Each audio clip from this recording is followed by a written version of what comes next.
In today's podcast episode, we're talking about one of the biggest traps consultancy owners fall into: staying stuck as a technician. You know, the one doing all the work, checking all the drawings, reviewing all the reports, or jumping into client issues because it just feels easier than letting go. But if you want a business that gives you time, that gives you money and freedom, you have to make that shift from the technician to the owner. Hi, I'm Josh Stone. I spent 10 years as a director and shareholder of a 3 million engineering consultancy that we grew to a 30 million multidisciplinary firm across engineering, town planning, surveying, and architecture. And one of the biggest breakthroughs we had was when we finally stopped being the technician and we started being the owners. So today, and in today's episode, we're going to unpack 3 key ideas: why most consultancy owners get stuck in technician mode; 2, what it really means to think like an owner; and 3, the simple steps you can start to take to start working on your business, not in it. So let's get into it. All right, so the first thing I want to talk to you about is, why? Why do consultancy owners stay stuck as technicians? And I'm not making fun of it. It's just I see it all the time. We've coached 150 plus business owners now in our boardroom coaching program. I see it a lot in terms of someone says they want to grow, but they keep staying stuck in technician mode. So that's what I want to cover first is, technician mode, it feels familiar and it feels safe. It's what you know best. It's your craft. It's the reason you started your business. I'm like some of our clients have been in big corporate and they started their consulting business because they're like, oh, I can do it better. I can deliver better outcomes for our clients. So staying stuck in technician feels safe and familiar. There's interesting. It's there's short term versus long term in your consulting business, and there's this instant gratification in solving a technical problem. And again, if you've been trained to put hours on your timesheet, you've been trained the whole way through to feel like your self-worth and the value you bring to a business is the hours that you put on your timesheet. So the more hours you can put against a technical project than overheads or strategic thinking, the better you feel about yourself. So there's this instant gratification of being able to jump in and solve a technical problem, versus that slower, longer term play. I'm not sure whether it's going to come off, these abstract kind of strategic thinking in the business. So instant gratification, can solve a problem. I know what I'm doing here. I can get an outcome. Hence, I feel good about myself. But when you actually take a day off or half a day off to think big picture, think strategically, think about or do some strategic work, you're like, is this a good use of my time? I'm not sure if this is going to play off or play out. I better just get back on the tools to feel like I'm adding value. So yeah, a lot of consultancy owners fear that stepping out of the day-to-day or stepping out of the technician mode, means that quality drops or clients won't get the same level of service. It's your baby, you've built this, it's your reputation, and you really worry that if you step out of technician mode into business owner mode, and we're not saying that on this Thursday you're going to stop being technician and step into business owner, but a lot of consultancy owners fear that stepping out means that quality is going to drop, or clients, what a client's going to think, and it's just not the case. Yeah, and to that value piece, being busy and working on technical projects, you feel like you're adding value to the business. And also what will my team think? If I'm not doing the work, I'm not contributing to the efficiency and the effectiveness of the business, what will people think of me? So again, there's this sabotaging thought process around, I've just got to stay stuck as a technician or stay in the technical, because what will my team think? What will my clients think? And if I'm not doing the work, I'm not contributing to the growth of my business, which obviously we want to fix because we want you to grow. But yeah, staying in this technician mode, it limits growth. It burns you out. It keeps you trapped in a job. And it's not really, this is sometimes unfair when I say this, it's not really a business. It's a job. When you've got something that relies on you to run every single day and relies on you to be the technician every single day, it's really just a job. It's not a business, because a business run well is financial freedom, financial security, and the ability to pick and choose when and how you work. So that's the first thing I wanted to cover with you is like why people stay stuck as technicians. Probably some of that landed, and if it did, I'd love you to self-reflect and think about how are you keeping yourself stuck as a technician. Okay, so now that we've covered why people get or stay stuck as a technician, I want to cover with you now like what it actually means to be a business owner. So what it actually means to move from technician to owner. And I'll give you some definitions or some differences, and I want you to start to think about where are you on this scale in terms of are you still in technician or are you moving towards owner, and which one do you need to work on the most? So owners build systems, technicians execute them. So that's the first thing. If you're a business owner, you're thinking about the future. Like I was talking to a gentleman yesterday around, he runs a 2 to 3 million per year consultancy. And he's like, I want to spend time now setting my business. So we're 15 or 20 staff at the moment. I want to spend time now setting my business up for 50 people. Like I don't want to keep having to play catch up. I want to set up systems now for 50 people so that we can just grow to 50 people easy. It's not as easy as that, but like that's the thought process. That's an owner thinking about the bigger picture. I want to build systems for other people to execute against so I don't have to do the work. And I don't have to field all these silly questions from the team. There is a system there and an SOP and a playbook. My team can execute against that, freeing me up as the owner to go and focus on other things. So that's the first thing. Secondly, owners set direction, vision, and standards, then empower their team to deliver. So again, like if you're stuck in doing all of the time, the technician kind of work, and you never get any time to set direction, vision, and the standards for your team, your business just kind of flops and goes with the flow. Your team kind of fall to the lowest common denominator, which is often not good because there's no standards to uphold or standards to benchmark against. So again, like owners set that direction, vision, and the standards of the business, and then they empower their team to deliver. But if you're stuck in technician all the time, your business isn't getting that.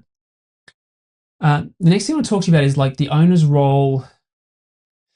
The owner's role in the business is all about clarity. So, what's that next phase of growth? Who's responsible for what? How do we measure success? Where's the next opportunity in the market coming from? Do we look at geographic diversification? Do we, is there an M&A opportunity, merger and acquisition opportunity on the table? Where do I want to be in 5 years? What do I want my role to look like? Like, that's the owner's role, is to think about those things, to be forward thinking, clarity, next phase of growth, who's doing what. Again, like this example I gave before about this person talking about 50-person consultancy. Like, great, you're 20 now, you want to get to 50. Let's build out your org chart for a 50-person consultancy and then start to slot all of the people who are currently in your business into that. And then let's look at all the gaps. And that's our hiring strategy for the next 5 years. But without that, there's no clarity and guidance on the next phase of the business. So again, the business owner and their role is all about clarity and what's coming up next. Like your value as a business owner shifts from what you do. So as you're transitioning from this technician kind of role to a business owner role, you've really got to be conscious of your brain telling you to get back into projects. This is not a good use of my time. I can't put more stuff on my timesheet. You've got to recognize and consciously decide that your value in the business shifts from what you do from a technical point of view and putting time on timesheets and that sort of stuff to how your business performs without you. That's the big thing. Because if you are relied upon all the time to make the decisions and to tell the team what to do next, and you've got no systems and you've got no processes and you're required to be around, you don't have a business, you have a really stressful job. So your value comes from how well does your business perform when you're away, when you're not there. And the big test is take a month off your business. How does it go? And I encourage all of our clients to take longer periods off from their business just to really see how their business performs. Obviously, you want to set your business up well before you go away on holidays, but really go away, have a long break, empower the team to make decisions on your behalf. And when you get back, you do a debrief and go, what worked, what didn't, what systems broke, and more importantly, what do we need to put in place to allow me to take 6 weeks off next time or 8 weeks off next time? So your value shifts from doing technical stuff to how your business performs without you. All right. So you might be saying, Josh, this is great. It all sounds amazing, but how do I actually do it? Like, what's the how? How do I move from technician to owner? So let's go. Let's do it. First things first, systems and processes, documentation. Start by documenting and delegating.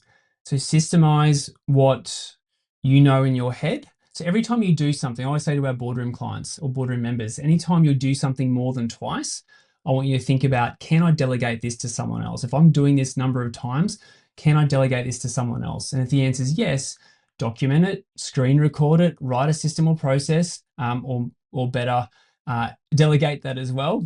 Screen record something and then send it to someone else and go, who you're delegating to, hey, this is your task now. I want you to watch this video that I've just done showing you the whole process. Can you build an SOP around it? So start by documenting and delegating and systemizing what's in your head to other people. So build your business playbook. Start to really build out that structure in your business around how everything runs. Build confidence in your team. So again, technician business owners can be micromanagers. Like everything's got to be perfect. It's my way or the highway.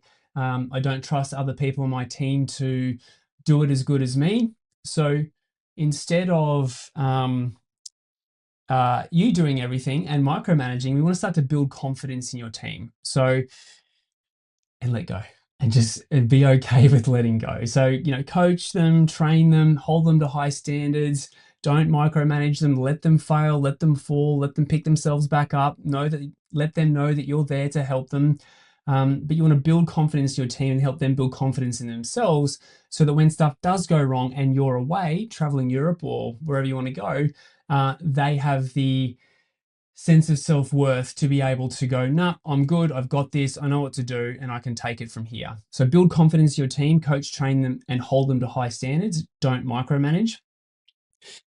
Create structure too. So very, very clear roles, very, very clear position descriptions. Make sure everyone knows, what they're responsible for, who they're responsible to. So clear roles, org charts, position descriptions, who reports to who, a document somewhere that maps out who does what at a high level. Like it's very common in consultancies to have like position descriptions for each person.